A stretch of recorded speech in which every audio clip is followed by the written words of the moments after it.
It happened at my granddaughter's graduation party. On that day, my daughter, Emily, and I were busy preparing for the party. In the living room, my husband, Steve, our granddaughter, Melissa, and my daughter-in-law, Jennifer, were relaxing. "Oh, it seems lively here." From the faint conversation between Melissa and Jennifer in the living room, I realized that she made a cake for us. Even though Jennifer was young, she was very thoughtful and kind to her niece, Melissa, whom she met only occasionally. For this graduation party, she even offered to cook herself. I was really happy about Jennifer's kindness. The next moment, however, What? my husband, without a word, grabbed the plate with the homemade cake and threw it into the kitchen trash can. Jennifer was so surprised that she froze on the spot. I was cooking in the kitchen when I was shocked by my husband's strange behavior and involuntarily raised my voice. "Honey, isn't that Jennifer's cooking? What are you doing?" I thought all three of them were getting along well, waiting together, but what's going on with this situation? Confused, I was then approached by Melissa with tears in her eyes. It seems Melissa was also shocked by the sudden disposal of the cake. Poor thing. Just as I thought to say something to Melissa, it happened. Grandpa, thank you. Melissa gently hugged my husband and began to sob quietly. I am Karen Murphy, 60 years old. I live quietly with my husband Steve, 3 years older than me, and I work part-time at the local supermarket. We have 2 children. The first is our daughter Emily, who will soon be 37 years old. Emily married her college sweetheart and now lives in the neighboring town. The second is our son, James, who is 35 years old. James married Jennifer, whom he met at work about a year and a half ago. They now live in a new apartment close to our house. James is serious and kind-hearted, but a workaholic. So, even when he came back to our house once in a while, all he said was about work. Even when he was drunk, he didn't get any romance stories. Therefore, my husband and I thought he might remain single forever. However, 2 years ago, when he came home as usual, Jennifer was with him. And without any preamble, he introduced her as his fiancée, Jennifer. We were completely taken by surprise, as we had not been informed at all. Although James had always been inattentive to matters other than work, this surprise visit was truly unexpected, and later, he got a gentle scolding from my husband. However, since then, he has started to communicate and consult with us in advance. Thanks to that, his wedding and moving went smoothly. His wife, Jennifer, was in her early 20s, more than 10 years younger than James. She worked as a receptionist at a company, spoke politely, and had a kind demeanor. Moreover, she was very thoughtful and always took the initiative to help with household chores when she came to our house with James. She is such a considerate and well-put-together person. My son is lucky to have married such a wonderful woman. James might not be attentive to anything other than work, but we thought he could be happy with Jennifer, who chose to be with him. However, a few months later, Jennifer's behavior began to change dramatically. It started when James was scheduled to go on a week-long business trip. Normally, his department had frequent day trips or overnight business trips, but this time it was unusually a long one. 3 nights before the trip. Hello, Mom. It's James. Sorry to spring this on you, but can you look after Jennifer next week? What's happened all of a sudden? Is something wrong? I have to go on a business trip for a week starting next week, and Jennifer hasn't been feeling well lately. So, can you call her or check on her sometimes? Well, that is concerning. I'll talk to Jennifer directly and see if there's anything specific she needs help with. Thanks, that's a big help. Let me know if anything comes up. The next day, I sent a message to Jennifer with my unfamiliar fingers. How are you feeling? If there's anything I can help with, please don't hesitate to ask. Okay, sent. It took me over 10 minutes just to send such a short message, making me acutely aware of my declining mental agility. However, I received a reply from Jennifer within a minute. Oh, that was quick. Young people really are different. The message said that she was taking over the work of an employee who had retired, which made her incredibly busy. And although Jennifer wasn't originally good at housework, she had been managing with James's help. However, with James away for a week, she wrote that she was feeling anxious. She wanted to ask if I could help with the laundry and dishes. When I first heard from James that Jennifer wasn't feeling well, I honestly thought she might be pregnant, and I was quite excited. But learning that wasn't the case left me a bit disappointed. Still, my daughter-in-law was clearly struggling. I spent another 10 minutes typing a response to let her know to ask if there was anything else I could do.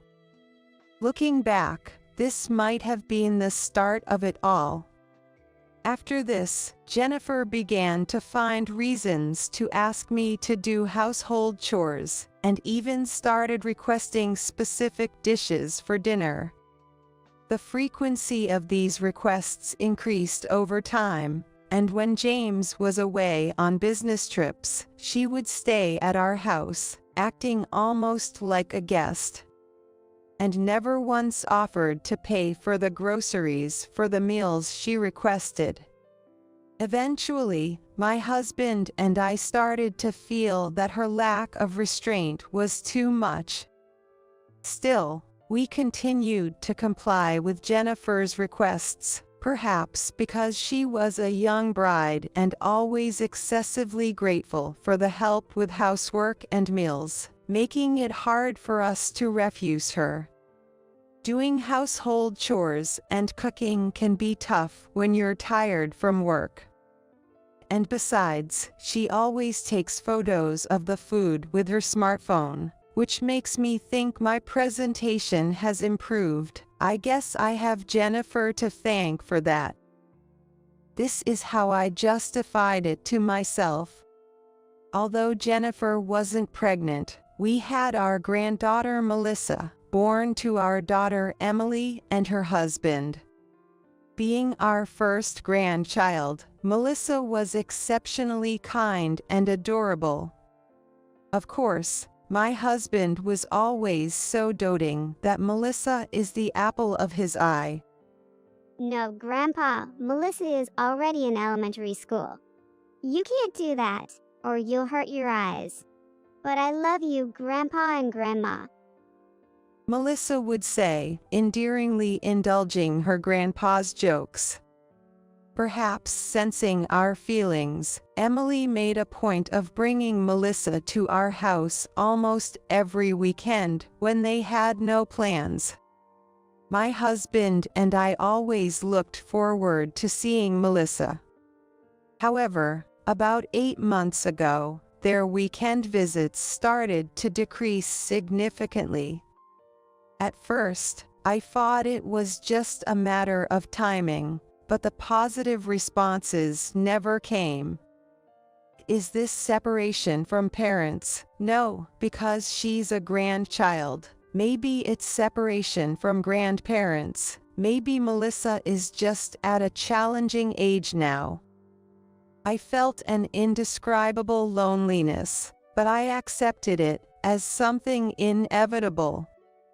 After all, it's not like we can't meet. We're not disliked, so that's fine. Truth be told, Melissa's behavior when she visited our home hadn't changed at all.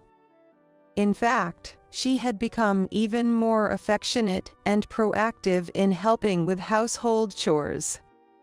So, the decrease in her visits probably meant she was just going through a difficult age. Thus, our only joys became the once-a-month visits and phone calls with her. Over the phone, Melissa's voice was always cheerful, and she happily shared stories from school. But at the end of each call, when I'd say she could visit any time, she would always hedge her words. Each time, I felt a deeper sadness and loneliness than I had attributed to her just being at a difficult age. In June, a day was set for Melissa to visit our home. I took this opportunity to share with my daughter Emily a plan my husband and I had discussed. We were thinking of having Melissa's graduation party here. What do you think? Wow, thank you. Melissa would be thrilled. That's great. Shall we discuss the menu for the day? Should we go with the usual menu? And can we invite James and Jennifer, too? James as well. Well, yes, celebrating together would make Melissa happier. Please go ahead, and the usual menu will be fine. The party details were smoothly arranged, leaving only the confirmation of James and Jennifer's attendance. 2 days later, while having dinner with James and his wife at our house, I mentioned the graduation party to them. Melissa has reached that age already, huh? But I'll be on the final day of a business trip, so I can't make it. How about Jennifer? I'll definitely be there. Oh, can I also cook something? I want to show off my cooking skills for my cute niece. That's wonderful. Melissa will surely be delighted. Thank you, Jennifer. At that time, Jennifer had been eating dinner at our house almost daily. I was deeply touched when she offered to cook for Melissa's sake, and I happily agreed to her proposal. Little did I know that it would lead to such an incident. I couldn't have imagined it at that time. So, the day of the party arrived. Melissa's favorite pizza and, at Jennifer's request, pasta and chicken were on the table. With more people to feed than usual, Emily and I were swamped with preparations and cooking. Seeing us busy, Melissa came over to the kitchen and offered her help. Can I help with something? However, I declined Melissa's offer to help, saying that she was the guest of honor today. Melissa returned to her seat with a shy smile, but her face seemed slightly uneasy. At that moment, I was too preoccupied to delve into the reason for her expression. Melissa shouldn't have to worry about anything more today. I need to finish up quickly. I was focused solely on getting the preparations done as quickly as possible. Back in the living room, Melissa seemed restless and uneasy. My husband, Steve, thought that maybe calling it a party had made her nervous. In the midst of the hectic atmosphere, Jennifer alone was relaxing on the sofa. looking at her smartphone. But when Melissa returned from the kitchen and took her seat, Jennifer said to her, Melissa, congratulations on your graduation. This is a celebration cake for me. Despite Emily and I still preparing the meal, Jennifer placed the box in front of Melissa. A celebration calls for a cake, right? I worked hard on it just for you, so please eat it all. As she opened the box, she urged Melissa to eat it right away. Well, but shouldn't we wait until everyone is together? Melissa replied in a shaky voice, visibly unsettled. However, Jennifer insisted, handing her a fork somewhat forcefully. The truth is, I'm not good at cooking, so I only made enough cake for you, Melissa. I'd be embarrassed if everyone saw it, so please eat it now. Please. Jennifer pleaded with a smile. Well, maybe just a little then. Just as Melissa was about to take a bite with her fork. Come on, you won't get the real taste from just the itch. Jennifer said cheerfully, and then cut a piece from the middle of the cake, which was richer with cream. The middle part is creamier and tastier. Here, try this. As Jennifer pulled the plate closer to Melissa, my husband suddenly grabbed the plate with the cake and, without a word, threw it into the kitchen trash can. What? Jennifer was so surprised that she froze on the spot. I was cooking in the kitchen when I was shocked by my husband's strange behavior and involuntarily raised my voice. Honey, isn't that Jennifer's cooking? What are you doing? From the living room, I could barely hear the conversation and only knew that Jennifer was pushing her homemade cake on Melissa. I thought they were getting along well, but what is happening here? Amid my confusion, Melissa came to me with tears in her eyes. The cake was suddenly thrown away, and Melissa must be shocked too, poor thing. I was about to speak to her when she said, Grandpa, thank you. Holding back her tears, Melissa hugged my husband, and then started to cry softly in his arms. I was even more confused and could only silently watch them. Then, noticing my bewildered state, my husband muttered, It's the nuts? What did you say? Surprised by his unexpected words, I asked him to repeat. The idea seemed impossible to me, because I couldn't get rid of such a thought. But my husband repeated the same thing. The cake had nuts in it.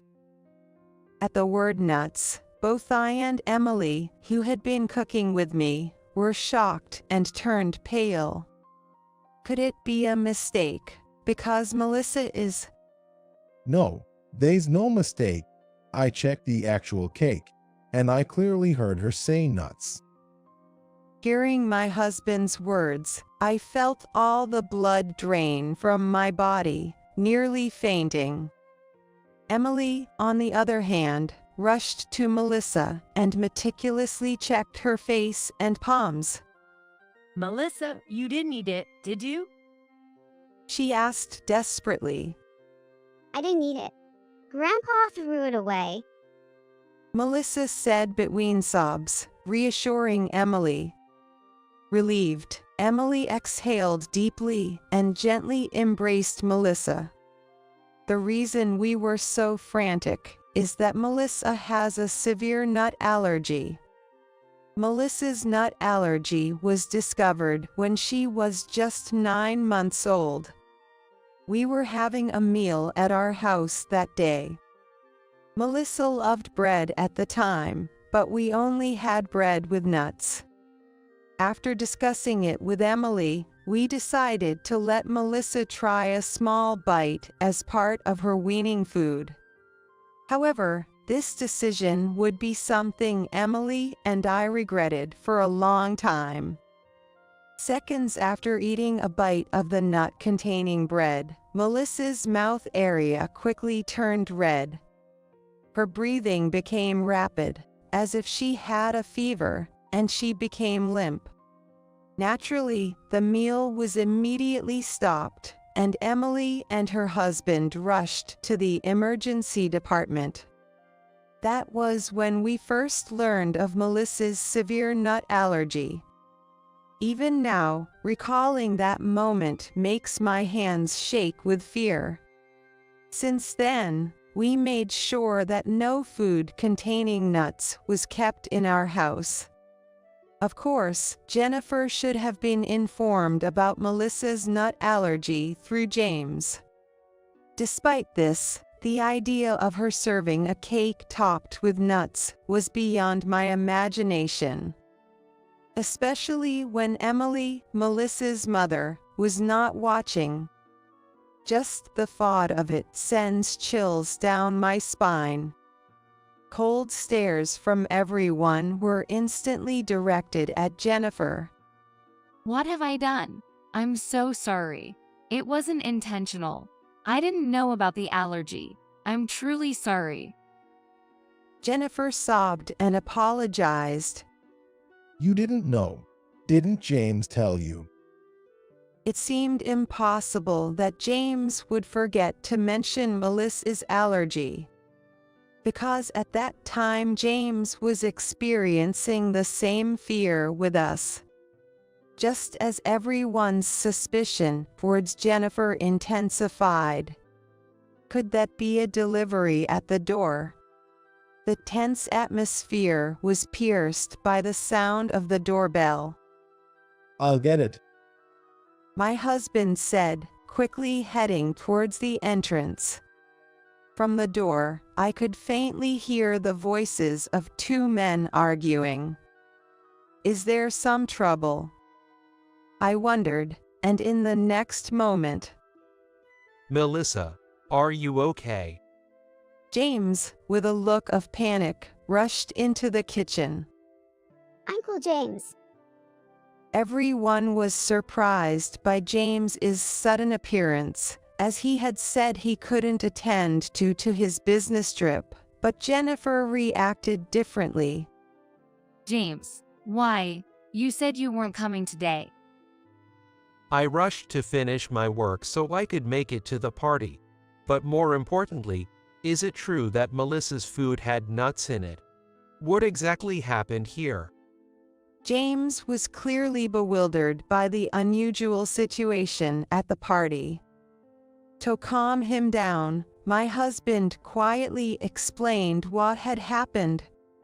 So, it seems Jennifer didn't know about Melissa's nut allergy and offered her the cake. And kind-hearted Melissa couldn't refuse and was about to take a bite, so I hastily threw the cake away. You're saying Jennifer didn't know? Did she really say that? Yes, she said she hadn't heard anything from you. That's impossible. I made a point of noting it in our shared memo, emphasizing that she has a nut allergy. Jennifer couldn't have been unaware. James then showed us the shared memo on his smartphone, which indeed mentioned the nut allergy. The cold stares of everyone turned back to Jennifer. I always top my cakes with nuts out of habit. I might not have paid proper attention to the memo. I was so focused on cooking. It wasn't intentional. Jennifer started to make tearful, strained excuses, sounding almost like a child. No one seemed convinced by her explanation. However, my husband, James, and I didn't blame her further. Although it wasn't a mistake that could be easily forgiven, fortunately, Melissa hadn't eaten the nuts. We felt it was enough if Jennifer would be more careful in the future. However, only Emily didn't think so. I can tell everything now, right? Emily said, and Melissa nodded firmly, albeit with a hint of confusion. The exchange left us puzzled. What's going to happen this time? An incomprehensible uneasiness was weighing on the air. Jennifer, it's not just about the allergy, is it? You've been doing terrible things to Melissa behind our backs, haven't you? What are you talking about? You've answered Melissa's calls multiple times when you were here, haven't you? And each time you told her not to come here, or you threw away the letter she sent, right? Stop it. That's absurd. I apologize for the nut incident, but don't make me out to be the villain. Steve, Karen, I didn't do any of that. It's the truth. Jennifer retorted, her demeanor becoming defensive. Then she began to cry and yell at Emily, saying that she was jealous of Melissa because she was more adored than herself. But Emily remained calm.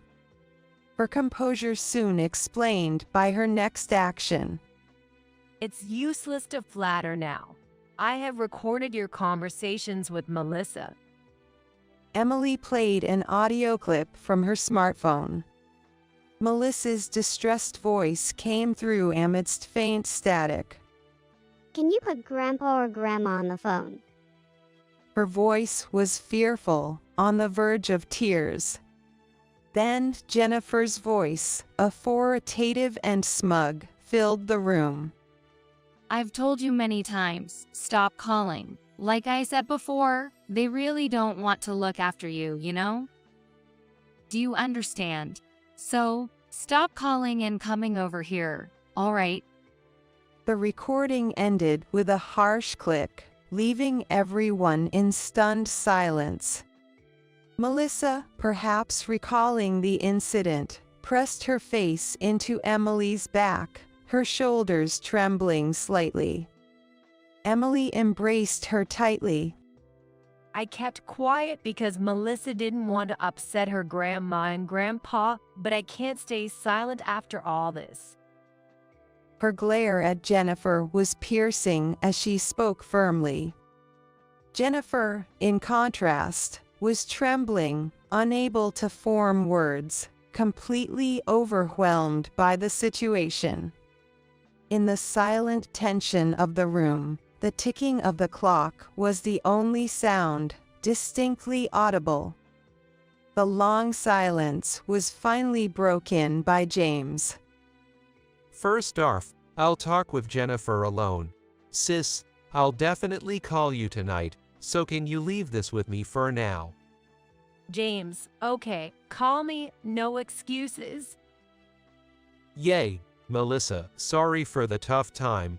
Dad and Mom, I'll contact you later. Jennifer, we're leaving. Well, okay. Jennifer seemed somewhat relieved at that moment. She must have thought that James had helped her. I had assumed James was protecting Jennifer. But that turned out to be a misunderstanding. Because shortly after, James divorced Jennifer. My husband and I heard the reasons for the divorce directly from James. And we were astounded by the childish and selfish nature of the revelations. I thought Mom wanted Jennifer to come over for meals every day, and I was under the impression that Mom insisted on doing the apartment's chores and cleaning because you wanted to. What? That's not true at all. It was Jennifer who asked for those things. I was shocked by James's statement, because none of it was true. However, the issue wasn't just that Jennifer was lying. Jennifer's true aim was.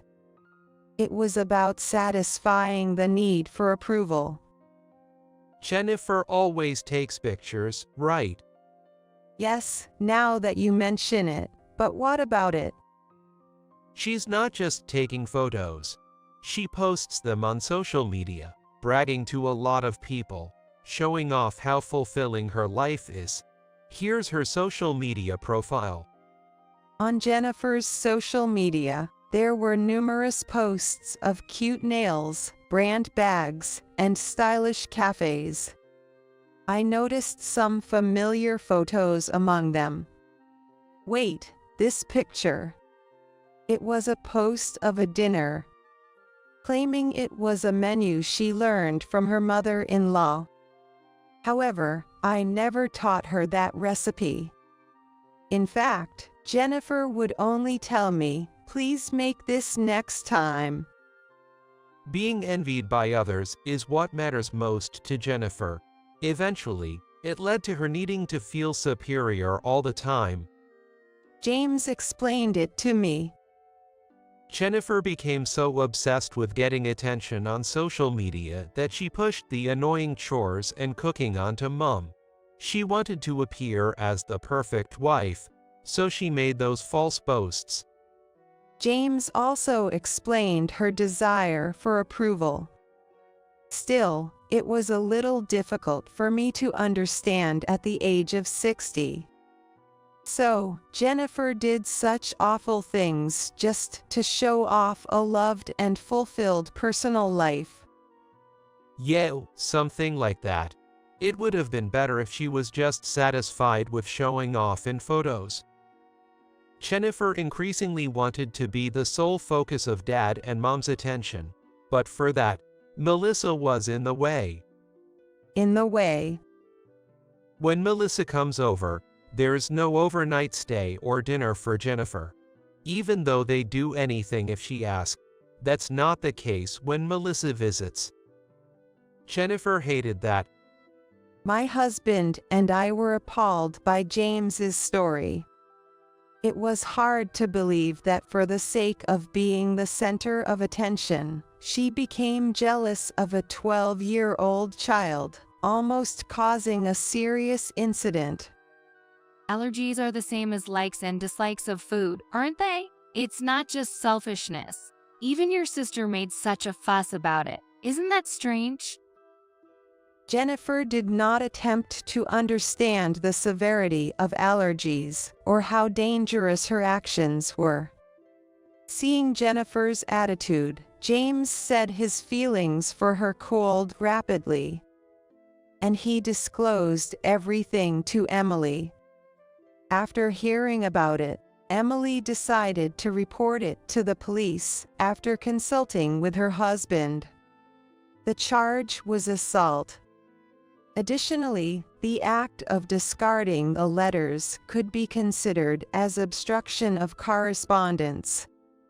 It was also mentioned that parts of the recorded phone conversations, beyond what was heard that day, could potentially constitute threats, leading to charges of intimidation. Thus, Jennifer faced police questioning initiated by Emily and her husband's consultation, concurrently with James's divorce proposition. Initially, Jennifer refused to accept the divorce and the police inquiry.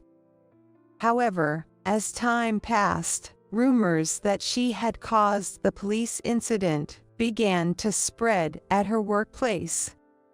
Having always boasted about her fulfilling life, the spread of these rumors seemed to hit her hardest. After stubbornly rejecting the divorce, she quickly accepted it and became unreachable immediately after completing the police interrogation. As expected, she was also fired from her job due to unexplained absences. This experience made me realize that Jennifer I knew was just a facade. Though we might never meet again, I wished, at least as an adult, to hear her apologize to Melissa. I mentioned this quietly to my husband. People like her don't change easily. I'm happier with the thought of her never appearing before Melissa again than any apology she could offer. He might be right. Since that day, Melissa's visits to our home decreased again. But for entirely different reasons. Now in middle school, Melissa is busy with studies and club activities, only finding time during school holidays. Yet, she still keeps in touch through calls and letters, mitigating any feelings of loneliness. If my husband hadn't thrown away the cake on the day of the graduation party, what would have happened by now? I am sometimes seized by a chilling sensation as I contemplate this. He noticed something was off with Melissa and acted out of a desperate need to protect her. Thanks to his actions, Melissa can still go to school with a smile today. I'd like to learn from my husband and be able to protect Melissa's smile and future. I'm secretly thinking so.